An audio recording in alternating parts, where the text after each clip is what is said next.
História da Redenção, capítulo 56. Os enganos de Satanás. Satanás começou com seu engano no Éden. Disse a Eva: certamente não morrereis.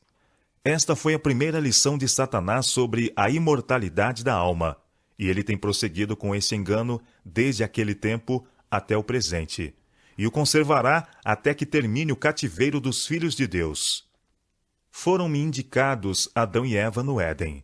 Participaram da árvore proibida, e então a espada inflamada foi colocada em redor da árvore da vida, e eles foram expulsos do jardim, para que não participassem da árvore da vida e fossem pecadores imortais. O fruto desta árvore deveria perpetuar a imortalidade. Ouvi um anjo perguntar: quem da família de Adão passou pela espada inflamada e participou da árvore da vida? Ouvi outro anjo responder: nenhum da família de Adão passou por aquela espada inflamada e participou da árvore, portanto não há pecador imortal. A alma que pecar morrerá morte eterna, morte esta de que não haverá esperança de ressurreição, e então se aplacará a ira de Deus. Foi-me coisa surpreendente a ver Satanás tão bem conseguido fazer os homens crerem que as palavras de Deus, a alma que pecar, essa morrerá, em Ezequiel capítulo 18, verso 4, significasse que a alma que pecar não morrerá, mas viverá eternamente em estado miserável. Disse o anjo: vida é vida, quer seja em dores, quer em felicidade. A morte é sem dor, sem alegria, sem ódio. Satanás disse a seus anjos que fizessem um esforço especial para espalhar a mentira, a princípio proferida a Eva no Éden: certamente não morrereis. E sendo o erro recebido pelo povo, e sendo esse levado a crer que o homem é imortal, Satanás induziu-os a crer que o pecador viverá em eterno estado de miséria. Achava-se preparado o caminho para Satanás agir por intermédio de seus representantes, e apresentar a Deus perante o povo como um tirano vingativo, como alguém que mergulhe no inferno todos os que não lhe agradem, e os faça para sempre sentir sua ira. E enquanto sofrem indizível aflição e se contorcem nas chamas eternas, ele é representado a olhar sobre eles com satisfação. Satanás sabia que se esse erro fosse recebido, Deus seria odiado por muitos, em vez de amado e adorado, e que muitos seriam levados a crer que as ameaças da palavra de Deus não seriam literalmente cumpridas, pois que seria contra seu caráter de benevolência e amor mergulhar nos tormentos eternos seres que ele criara.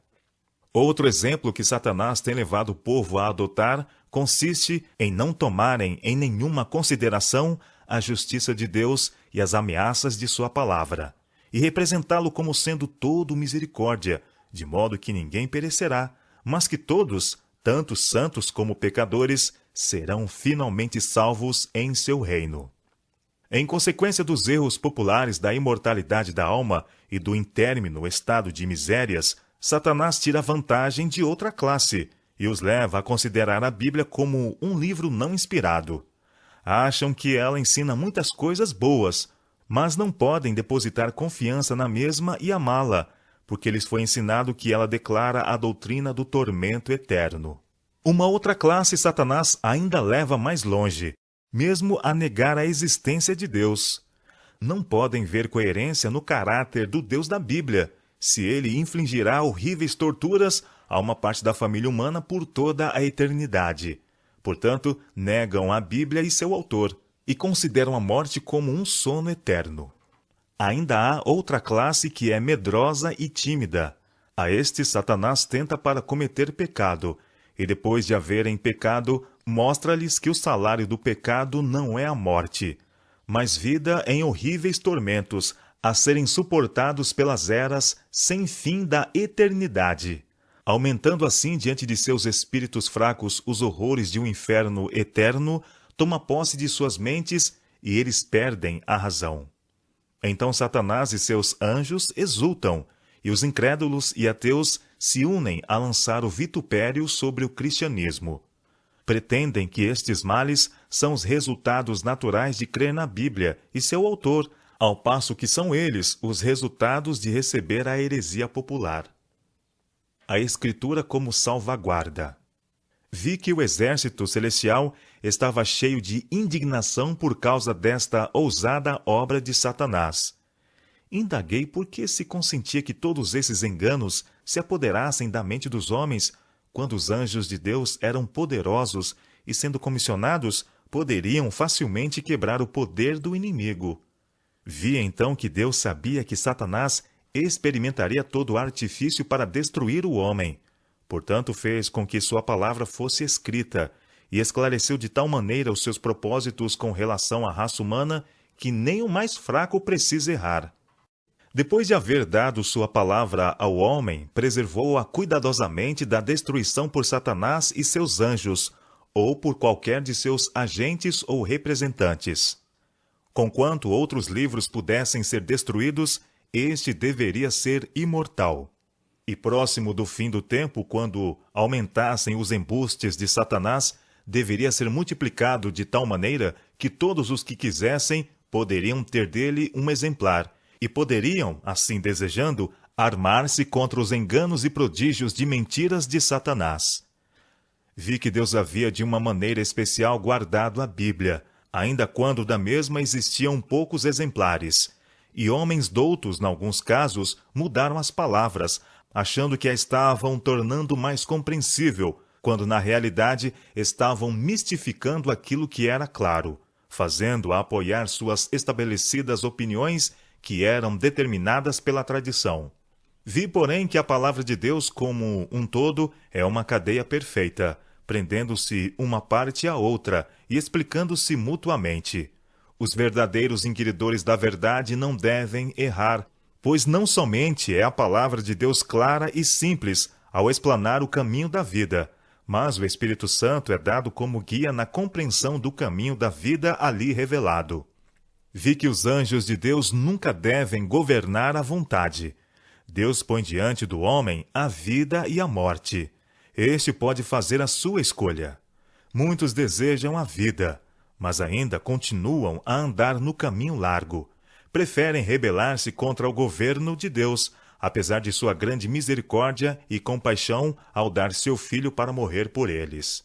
Aqueles que não optam pela aceitação da verdade comprada por tão alto preço deverão ser castigados.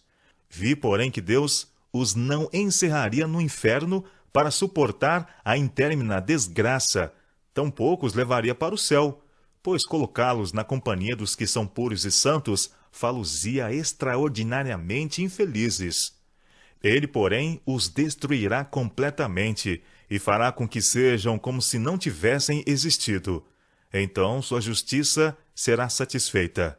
Ele formou o homem do pó da terra, e os desobedientes e profanos serão consumidos pelo fogo e voltarão de novo ao pó. Vi que a benevolência e compaixão de Deus, a tal respeito, deveriam levar todos a admirar seu caráter e adorar seu santo nome. Depois que os ímpios forem destruídos da terra, toda a hoste celestial dirá: Amém. Satanás olha com grande satisfação para os que professam o nome de Cristo, embora se apeguem intimamente aos enganos a que ele mesmo deu origem. Sua obra é ainda inventar novos enganos, e seu poder e arte continuamente crescem nessa direção. Ele levou seus representantes, os papas e os sacerdotes, a se exaltarem a si mesmos e a instigar o povo a perseguir duramente e destruir os que não estavam dispostos a aceitar os seus enganos. Oh, os sofrimentos e as agonias que os preciosos seguidores de Cristo foram levados a suportar. Anjos guardaram fiel registro de tudo. Satanás e seus anjos maus exultantemente disseram aos anjos que ministravam a esses santos sofredores que eles deviam ser todos mortos, a fim de que não fosse deixado na terra um só cristão fiel. Vi que a Igreja de Deus estava então pura.